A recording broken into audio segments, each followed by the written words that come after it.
మోపిదేవి మండలంలోని దక్షిణ కాశీగా పేరుగాంచిన పెదకళ్లపల్లి గ్రామం శివనామ స్మరణతో మారుమోగింది. మహాశివరాత్రి పర్వదినం సందర్భంగా ఆదివారం పెదకళ్లపల్లి గ్రామం భక్తజన సందోహంతో కిక్కిరిసింది. పెదకళ్లపల్లి గ్రామం దక్షిణ కాశీగా పేరుగాంచడంతో తెలంగాణ రాష్ట్రంలోని పలు గ్రామాల నుండి సైతం ప్రజలు పెద్ద సంఖ్యలో తరలివచ్చారు. కృష్ణానదిలో పుణ్యస్నానాలు ఆచరించి పితృదేవతలకు పిండ ప్రదానాలు సమర్పించారు. అనంతరం గ్రామంలో స్వయంభుగా కొలువుతీరిన శ్రీ దుర్గా పార్వతీ సమేత శ్రీ నాగేశ్వర స్వామి వారిని క్యూ లైన్లో వేచి ఉండి దర్శించుకున్నారు. దేవస్థానానికి వచ్చిన భక్తులకు ఆలయ డిప్యూటీ కమిషనర్ దాసరి శ్రీరామ వరప్రసాదరావు ప్రత్యేక ఏర్పాట్లు చేశారు. భక్తులకు ఉచిత ప్రసాదం, మంచినీరు, మజ్జిగ పంపిణీ చేశారు. పంచాయతీ సర్పంచ్ అరజా సంధ్యారాణి ఆధ్వర్యంలో పంచాయతీ కార్యదర్శుల పర్యవేక్షణలో పారిశుద్ధ్య సిబ్బంది పారిశుద్ధ్య పనులు చేపట్టారు. అవనిగడ్డ డీఎస్పీ తాళ్లూరి విద్యాశ్రీ ఆధ్వర్యంలో చల్లపల్లి సీఐ కె ఈశ్వరరావు పర్యవేక్షణలో ఎటువంటి అవాంఛనీయ సంఘటనలు చోటు చేసుకోకుండా పటిష్ట బందోబస్తు ఏర్పాటు చేశారు. సీఐ ఈశ్వరరావు నిరంతరం తమ సిబ్బందితో ఏర్పాట్లు పర్యవేక్షిస్తూ ప్రత్యేక నిఘా ఏర్పాటు చేశారు. తహసీల్దార్ ముప్పిరిశెట్టి హరిహరనాథ్ ప్రోటోకాల్, పారిశుద్ధ్యం,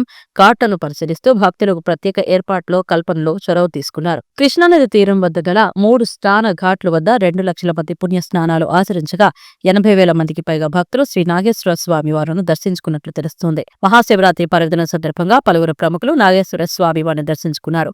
మచిలీపట్నం పార్లమెంట్ సభ్యులు వల్లభనేని బాలశౌరి, జిల్లా కలెక్టర్ డి.కె. బాలాజీ, అవనిగడ్డ శాసనసభ్యులు మండలి బుద్ధప్రసాద్, ఆర్డీఓ పోతరాజు తదితరులు స్వామివారి సేవలో తరించారు. మహాశివరాత్రిని పురస్కరించుకుని పెదకళ్లపల్లి వచ్చిన భక్తులకు పలు స్వచ్ఛంద సంస్థలు తమ సేవలను అందించారు. పులిహోర ప్రసాదం, చల్లటి మజ్జిగ, మంచినీరు, చల్లటి పానీయాలు తదితర వాటిని భక్తులకు పంపిణీ ఉచితంగా చేశారు.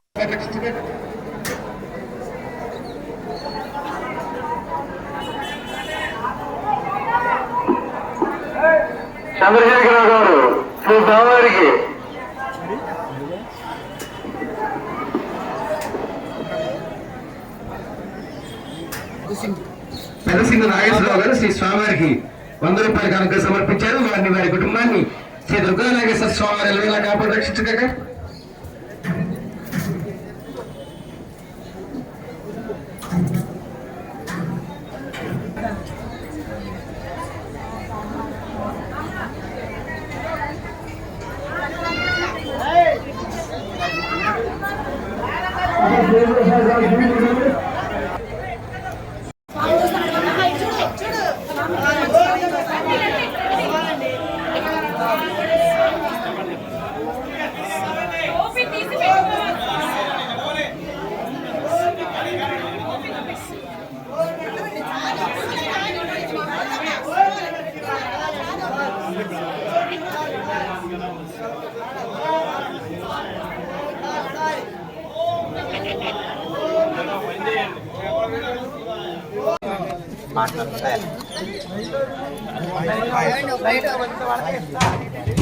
అక్కడ ఇచ్చేది ఇక్కడ మళ్ళీ ప్లేట్ డబల్ అవుతుంది. అక్కడే మా అన్నీ అక్కడే స్టార్టింగ్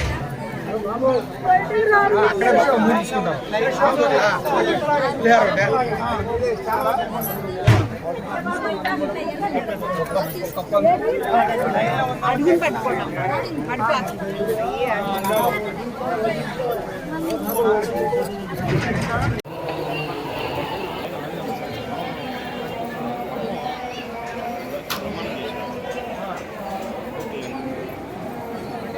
అదే పడిపోయిందా? ఆయన పైన పడింది. అబద్ధం చెప్పండి, వాళ్ళ పైన పడిపోయింది.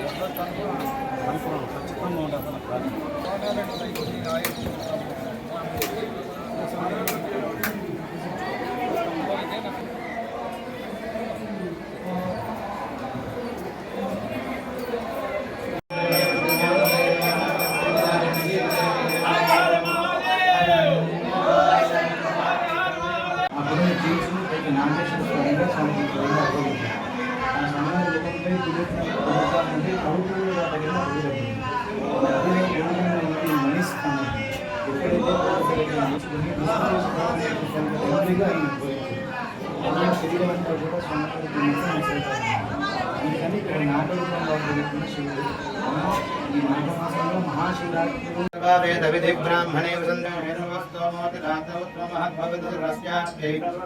సర్వమే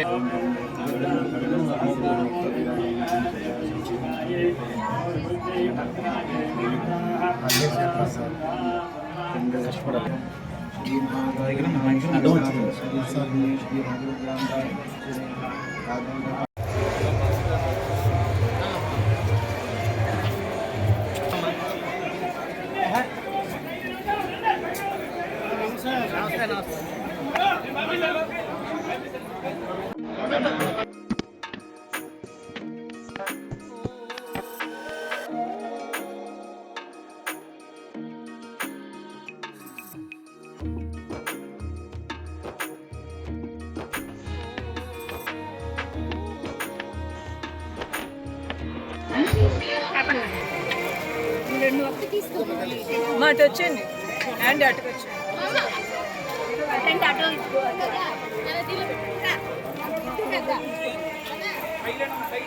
కన్ఫ్యూజ్ అయిపోతున్నాను తీసుకోండి.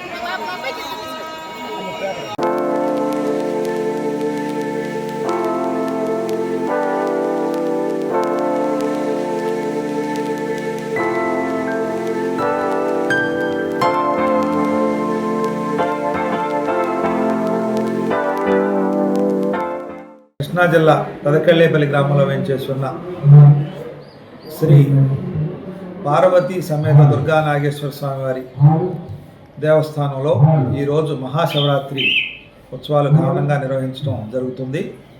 ఉదయం 3 గంటల నుంచే ప్రథమ అభిషేకంతో ప్రారంభమైనటువంటి కార్యక్రమాలు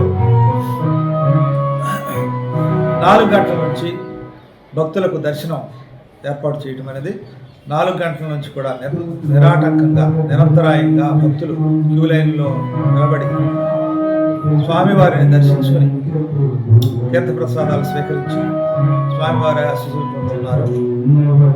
ఏర్పాటు చేసినటువంటి సౌకర్యాలన్నీ కూడా సంతృప్తికరంగా ఉన్నట్లుగా మాకు ఫీడ్బ్యాక్ ద్వారా తెలుస్తుంది. త్రాగునీరు ఏర్పాట్లు కానివ్వండి, దాతల ద్వారా మజ్జిగ పంపిణీ కానివ్వండి, ప్రసాదాల పంపిణీ కానివ్వండి, దేవస్థానం దాతలు కూడా కలిసి ఏర్పాటు చేసినటువంటి ఈ ప్రసాద వితరణ కూడా సక్సెస్ఫుల్గా రన్ అవుతుంది. ఇప్పటి వరకు 3 గంటల వరకు 40,000 వరకు భక్తులు శ్రీ స్వామివారి దర్శనం చేసుకున్నారు. ఇంకా కూడా 10,000 వచ్చే అవకాశం ఉందని మేము భావిస్తున్నాము. వారి కోసం ఏర్పాటు చేసినటువంటి ఏర్పాట్లను కూడా ఎప్పటికప్పుడు మేము పర్యవేక్షిస్తూ ఏమైనా లోటుపాట్లు ఉంటే సరిదిద్దుకుంటూ దేవాదాయ శాఖ సిబ్బంది, అదేవిధంగా ఇతర శాఖల సిబ్బంది కూడా డ్యూటీలో ఉంటూ ఎంతో అప్రమత్తంగా ఈ మహాశివరాత్రి పర్వదినాన్ని జరుపుకుంటున్నాం. కావున ఈరోజు 7 గంటలకి జగజ్యోతి కార్యక్రమం ఉంటుంది. చల్లపల్లి రాజవంశీయులైనటువంటి చల్లపల్లి రాజా గారి పెద్ద మనవడు శ్రీ శివరాం ప్రసాద్ గారు ఈ కార్యక్రమానికి హాజరవుతారు. ఆ కార్యక్రమం అనంతరం 2 గంటలకి శ్రీ స్వామివారి దివ్య కళ్యాణ మహోత్సవం నిర్వహించబడుతుంది. రేపు 8 గంటలకి రథోత్సవం ప్రారంభమవుతుంది. రథోత్సవానికి కావాల్సినటువంటి అన్ని ఏర్పాట్లు కూడా చేశాము. రేపు కూడా మిగతా ఏర్పాట్లు చేసి రథోత్సవాన్ని కూడా ఘనంగా నిర్వహించడం జరుగుతుందని తెలియజేస్తున్నాను. రథోత్సవంలో కూడా భక్తులు అధిక సంఖ్యలో పాల్గొంటారు. ఎటువంటి ఇబ్బంది కలగకుండా పోలీసు వారు, ఇతర శాఖల వారు కూడా అన్ని జాగ్రత్తలు తీసుకుంటున్నారు. కావున భక్తులందరూ కూడా ఈరోజు ఇంకా దర్శనం చేసుకోవడానికి వచ్చేవాళ్ళు అందరూ కూడా శ్రీ స్వామివారి క్యూ లైన్ ద్వారా ప్రవేశించి శ్రీ స్వామివారిని, తర్వాత దుర్గమ్మ వారిని, మధ్యలో పార్వతీ అమ్మవారిని కూడా దర్శించుకుని స్వామివారి అమ్మవార్ల ఆశీస్సులు పొందవలసిందిగా కోరుతున్నాను. పార్లమెంటు నియోజకవర్గంలో ప్రజలందరికీ కూడా మహాశివరాత్రి శుభాకాంక్షలు. ఈరోజు మచిలీపట్నం నియోజకవర్గం అవనిగడ్డ ఎమ్మెల్యే నియోజకవర్గం అయినటువంటి పెదకళ్ళేపల్లి గ్రామంలో శివాలయాన్ని సందర్శించుకోవడం చాలా సంతోషకరంగా ఉంది. మొదటి నుంచి నేను ఈ పెదకల్లేపల్లి టెంపుల్ ఎప్పుడు కూడా మహాశివరాత్రి సందర్భంగా రావటం జరుగుతూ ఉంది. ప్రజలకి ఈ శివాలయం అంటే ఒక నమ్మకం. ఇక్కడికి వచ్చి భగవంతుని ప్రార్థించుకుంటే తప్పకుండా మంచి జరుగుతుంది. దీన్ని దక్షిణ కాశీ అని కూడా పిలుస్తారు. సో అలాంటి దేవస్థానాన్ని ఈరోజు సందర్శించుకోవడం చాలా ఆనందంగా ఉంది. మరొకసారి ఈ మహాశివరాత్రి సందర్భంగా ప్రజలందరూ కూడా నా హృదయపూర్వకమైనటువంటి శుభాకాంక్షలు తెలియజేస్తున్నాను.